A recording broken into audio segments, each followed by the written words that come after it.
Voltei. Fala, gente, voltei para mais uma parte da nossa aula. Fala agora sobre a agropecuária brasileira. O Brasil é um dos maiores produtores mundiais de gêneros agrícolas. Inclusive, um dos apelidos do Brasil é o celeiro do mundo. Tá? Que não é um apelido muito bom, não. Com o plantio de diversas culturas agrícolas ao longo do tempo, algumas estranhas ao nosso ambiente. O que acontece? Chegaram no Brasil há muito tempo atrás e começaram a plantar de um tudo. E hoje em dia, por conta da tecnologia, você consegue tornar um solo infértil ou um solo que é adaptado para um tipo específico de espécies vegetais, né, como um solo interessante para esse plantio. Então, algumas espécies até estranhas para o nosso clima são plantadas aqui no Brasil, que é uma coisa muito louca. Mas acontece.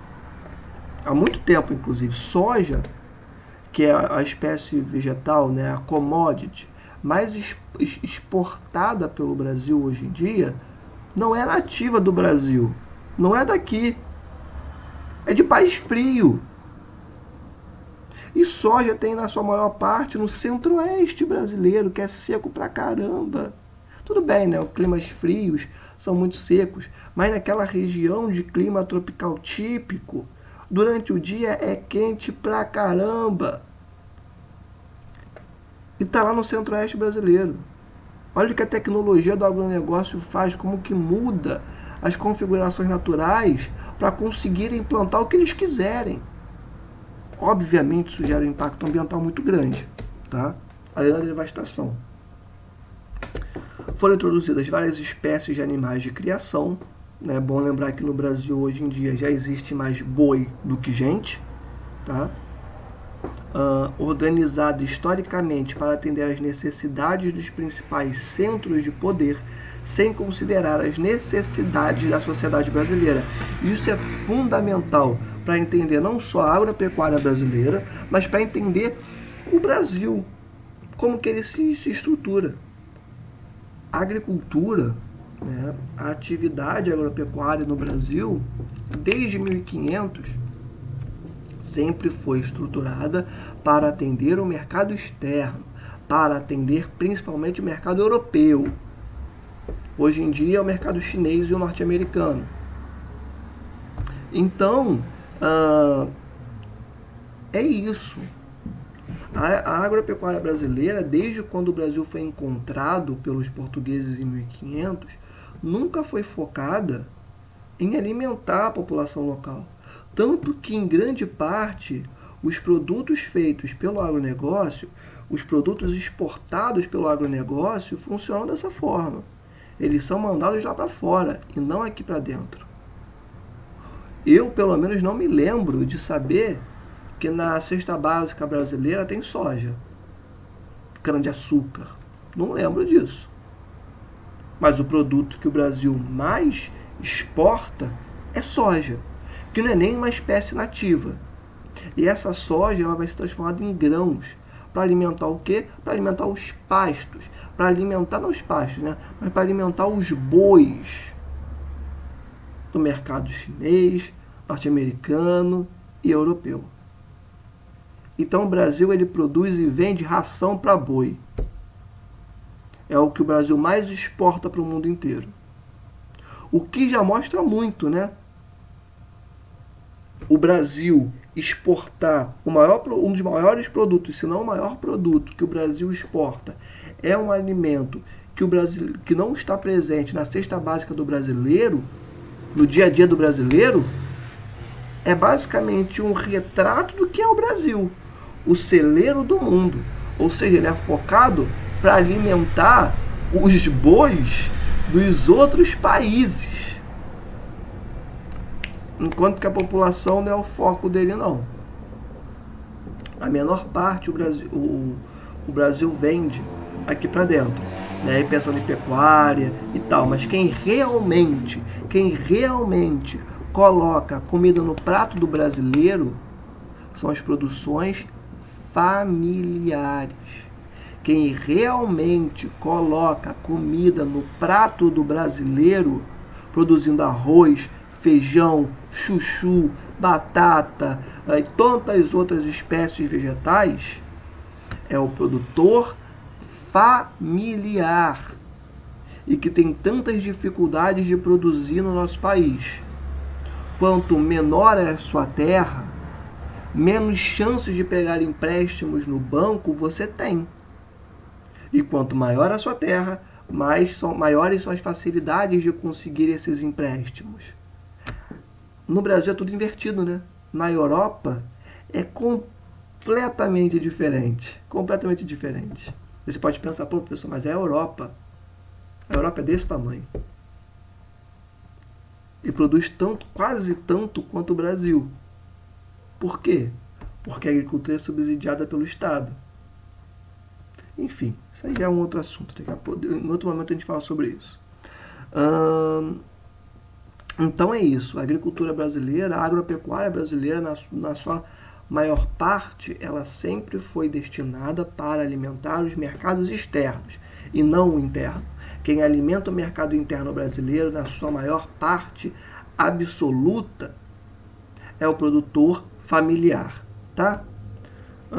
A terra no Brasil é entendida como um bem particular com a única finalidade de gerar lucro sem qualquer finalidade social. Finalidade social que é o mesmo que geração de alimentos e empregos. É isso. A partir do momento que o português chegou no Brasil em 1500, o que Portugal fez lá em 1530, quase ali chegando mais ou menos metade do século XVI, chegando no século XVII. Criou as capitanias hereditárias, que era basicamente o seguinte: Portugal elencava uma família, né, e falava assim, eu vou te dar uma capitania hereditária. Só que a capitania hereditária, é bom lembrar que é tipo Pernambuco. Imagina alguém te dar Pernambuco, você virar dono de Pernambuco inteiro. Isso é uma capitania hereditária. E estava na mão de uma única família. E vou te contar uma coisa. Grande parte das famílias, né, das capitanias que deram certo, continuam as mesmas. Os maiores donos de terra são os mesmos desde lá do século XVI, XVII. O próprio nome já diz, capitania hereditária, passa de pai para filho. Então, desde o processo de colonização brasileiro, a terra nunca foi vista como um bem que pode gerar emprego, que pode gerar alimentos para toda uma população, vamos acabar com a fome, vamos acabar com a miséria. Não.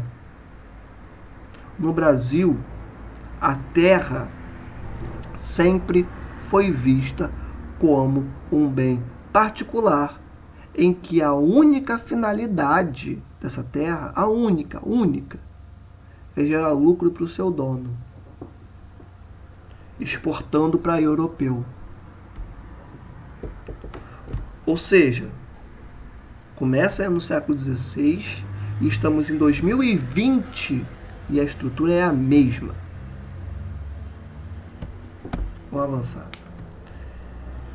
E aí, quando a gente pensa, né, na região centro-sul, né, a gente percebe que em algumas partes dessa região a agricultura atingiu os mais altos níveis de modernidade e eficiência.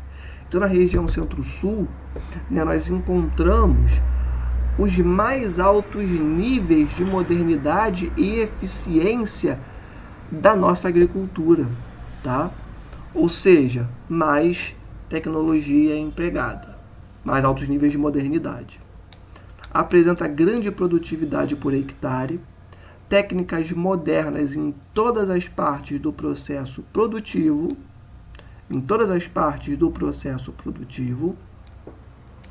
muitas máquinas, fertilizantes, pesticidas, sementes melhoradas, mão de obra extremamente qualificada, especialização por produção. E a gente tem que lembrar de um pontinho que é muito importante, que é o seguinte: muita tecnologia, muita máquina, e é aquela velha estruturazinha de sempre, né? Se você tem uma máquina que faz o trabalho de 10 pessoas, isso significa que tem 10 pessoas desempregadas. A gente vive num país em que as terras são absolutamente concentradas. Isso significa que quanto mais tecnologia, mais desemprego no campo, e mais exclusão social e mais impacto ambiental. Então, nessa região centro-sul, nós temos um retrato disso. Por isso que ela está aqui em destaque. E a gente pode falar do espaço agropecuário paulista, que é uma das regiões agrícolas mais desenvolvidas e produtivas do país, porque ela utiliza máquinas e equipamentos modernos, além de pesados investimentos em mão de obra e conhecimento científico. Essa mão de obra aqui, ó, é qualificada, na sua maioria. São agrônomos, são engenheiros, são veterinários. E a mão de obra, né, mais barata, ela costuma ser sazonal. Como assim sazonal, professor? Isso significa que durante o período da colheita, precisa de alguém para fazer esse processo. E durante o período do plantio, você precisa de alguém para fazer esse processo. Então, você chama pessoas para trabalhar na sua propriedade de maneira absolutamente sem acesso a direitos trabalhistas. Esquece isso para o campo brasileiro.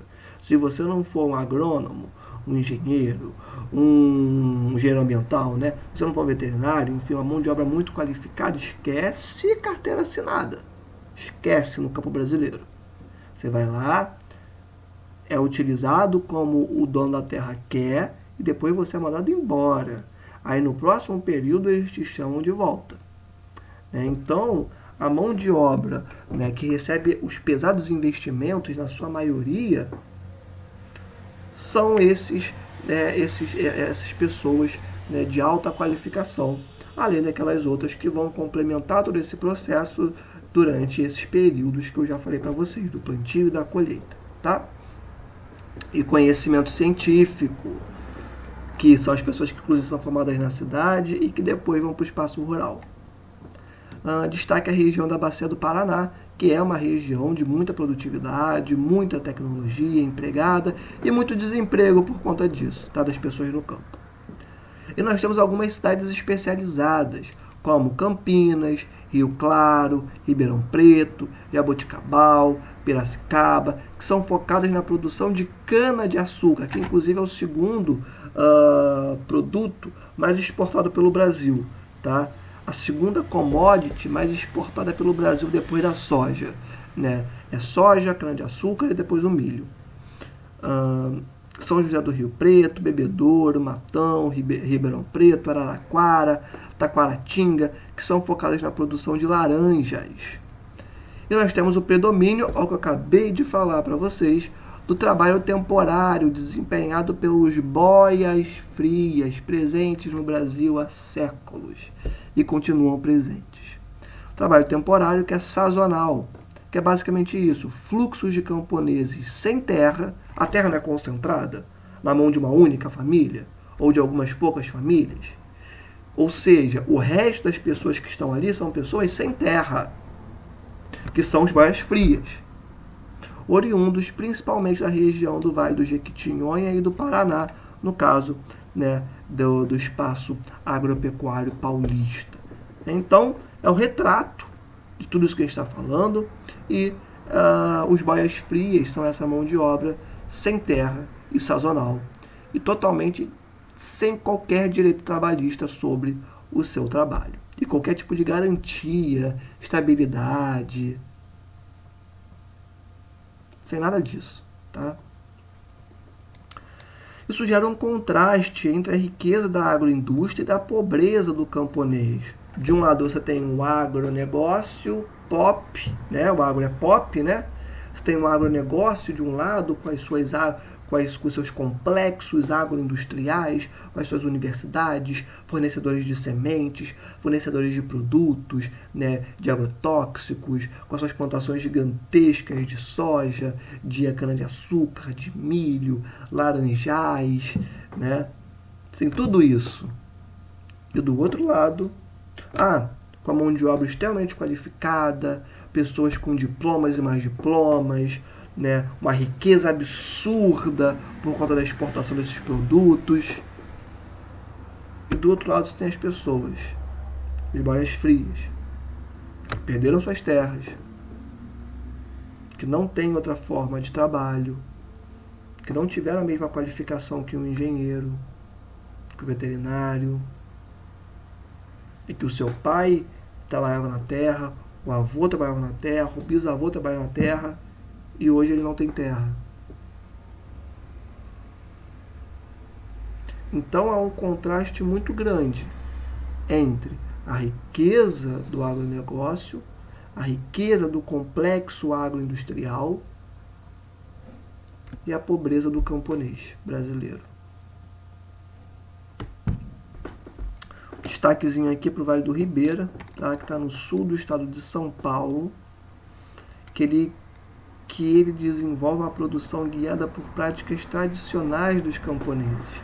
Então aqui no Vale do Ribeira, também em São Paulo, a gente tem um contraste muito grande com essa estrutura. Por quê?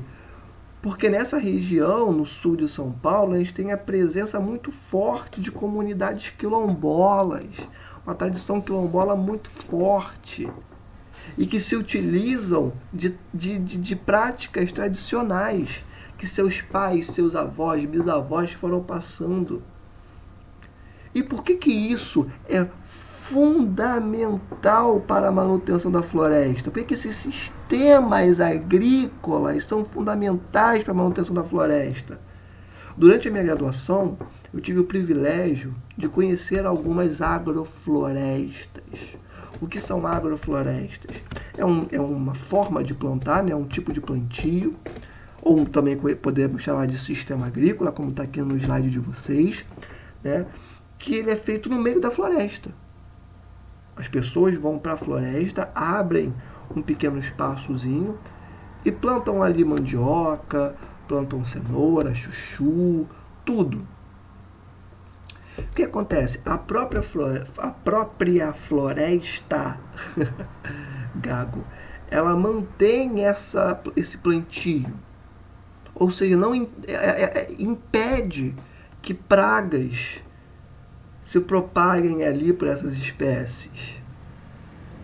Além disso, você não tem um impacto tão grande assim com os animais. Por quê? Porque à noite a capivara vai lá e come um chuchu, come uma batata. Ela não come toda a plantação. Ela come o necessário para ela sobreviver, para ela existir. Ela não é o homem que precisa produzir 2, 3, 4, 5 vezes o que o seu país precisa para comer, para gerar o seu lucro. Ela não precisa fazer isso. Ela vai lá, come o que ela precisa e depois vai embora. A onça vai lá e come, ou seja, uma agrofloresta, além de manter as espécies animais ali e as técnicas utilizadas, inclusive, não afetam a produtividade desse solo. Muito pelo contrário, muito pelo contrário. E essa técnica é utilizada por comunidades quilombolas, por comunidades indígenas, caiçaras, obviamente, com algumas pequenas modificações, porque são comunidades diferentes. Mas esses conhecimentos altamente sofisticados, por que sofisticados? São antigos, são milenares, mas são muito sofisticados. Por quê? Porque eles plantam, comem e, ao mesmo tempo, eles mantêm a flora e mantêm a fauna. Ou seja, a atividade dessas comunidades quilombolas no Vale do Ribeira, no sul de São Paulo, é fundamental para o quê? Para a manutenção da floresta. O sistema agrícola, ou os sistemas agrícolas utilizados por essas comunidades são altamente sofisticados. E percebam a diferença. Algo que é milenar é muito sofisticado, por quê? Porque fornece comida para aquela comunidade, fornece fonte de renda para essa comunidade, porque essas pessoas plantam, comem e o excedente, o que sobra, eles vendem na feira local. Eles se mantêm bem, sustentáveis, não impactam a natureza não estão na miséria, não estão sem terra, muito pelo contrário, crescendo cada vez mais, vendendo inclusive em feiras orgânicas, conseguindo os selos de produção orgânica, o selo orgânico, o selo verde da sua produção. E do outro, a gente tem o agronegócio, que a gente vê como modernão, né? Como inovador, que utiliza veneno na sua produção, que polui nossos solos, que polui nossos lençóis freáticos, que concentra a propriedade, que emana gases de estufa para a atmosfera, que demanda cada vez mais energia, que também gera um impacto. Qual dos dois é mais sofisticado? Essa contradição é muito interessante, né? E nessa região nós temos a maior reminiscência de Mata Atlântica do Brasil. Não é à toa que na região do Vale do Ribeira, com predomínio de comunidades quilombolas, com a utilização de sistemas agrícolas que são milenários e que promovem a manutenção da floresta e da própria comunidade, não é à toa que lá nós tenhamos a maior presença de remanescência da Mata Atlântica de todo o Brasil.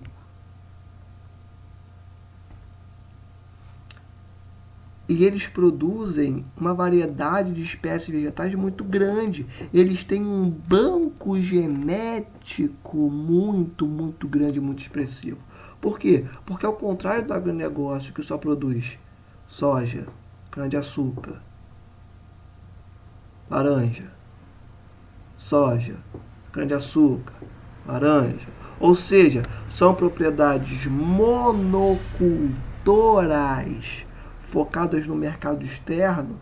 Essa galera do Vale do Ribeira produz chuchu, quiabo, alface, uva nem tanto, né?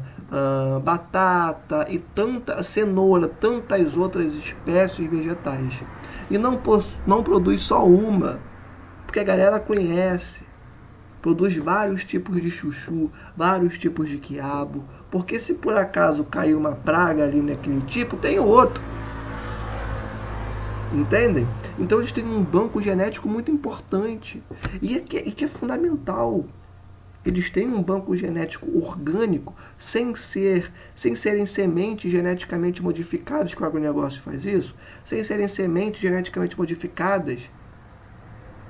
Eles têm um banco genético, natural, orgânico, muito grande ali, que eles utilizam para poder plantar, para poder vender, para poder comer. Eles têm uma qualidade de vida muito melhor do que nós na cidade, do ponto de vista nutricional, inclusive. Então é importantíssimo, tá? Então a gente tem esse contraste. Enquanto que na região centro-sul nós temos majoritariamente uma produção tecnológica, concentrada, monocultora, focada no mercado externo, nós temos uma produção com técnicas milenares, que mantém as florestas, focado na produção local, na população local, focada em plantações orgânicas, focadas na manutenção da floresta, focadas na manutenção dos animaizinhos, na mesma região. E obviamente que, infelizmente, essas comunidades estão ameaçadas. Enfim. E aqui a gente tem um mapa, né, um gráficozinho, na verdade, que ele mostra a produção VBP, valor bruto, está aqui escrito, ó, valor bruto da produção, VBP dos principais produtos agropecuários do país em bilhões de reais. Valor bruto de produtos agropecuários do país em bilhões, que foi gerado a partir dessa exportação. Em amarelo nós temos o laranja, né? Nós temos as lavouras, não, vamos colocar amarelo. Amarelo nós temos as lavouras e em laranja nós temos a pecuária. Percebam que de 2006 até 2015, as lavouras, que é basicamente a agricultura, né, se mantém crescendo com pequenas quedas, mas que ainda assim, depois, voltou a crescer, ó, e que está hoje em dia, né, pelo menos em 2015, hoje em dia já cresceu, até 2015 estava mais ou menos estável. E a pecuária, que é boi, aqui, ó. Pequenas quedas, mas basicamente a mesma coisa. Só crescendo e depois ficando estável. E aqui em 2015, só crescendo. Então, como que esse valor bruto, que é absurdo, 185,75 bilhões de reais é muita coisa. Tá? Muita coisa. E se a gente for olhar os principais produtos em bilhões, em 2013, 14 e 15, soja, cana-de-açúcar, milho. Ah, mas e a pecuária? Bovinos, frango, leite, tá? E aqui a gente tem a divisão do país, né, do Brasil, né, das suas regiões, pelas suas produções, tá? É basicamente isso, tá, gente? E essa foi a nossa aula de hoje. Deixa eu voltar. Voltei. É isso, gente. Espero que vocês tenham gostado, tá? Foi uma aula bem legal. É um tema que eu curto. Eu curto tudo da geografia, né? Sou professor de geografia. Mas esse tema é um tema que eu acho muito interessante. Espero que vocês tenham gostado também. É fundamental para entender o país de vocês, tá? E como que ele funciona. E é isso. Qualquer dúvida, me procurem nos grupos, nos horários delimitados. E tamo junto, tá? Fiquem bem, cuidem dos seus, fiquem em casa. Beijo, gente. Fui, até semana que vem.